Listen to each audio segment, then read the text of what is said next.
حکومت نے غیر روایتی طور پر پیٹرول کی قیمتوں میں اضافہ کر دیا۔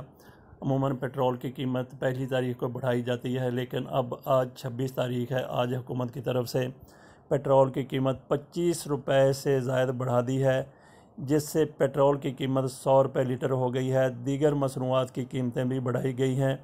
تو اس سے یہ نظر آتا ہے پاکستان میں پیٹرول مافیا، جس نے حکومت کی طرف سے پیٹرول سستا کرنے کے اعلان کے بعد ایسے ہی اس نے قلت پیدا کی کہ حکومت کو گھٹنے ٹیکنے پر مجبور کر دیا کہ حکومت پیٹرول کی قیمتوں میں اتنا اضافہ کر دے کہ عام پیٹرول پمپس پر پیٹرول دستیاب ہو سکے۔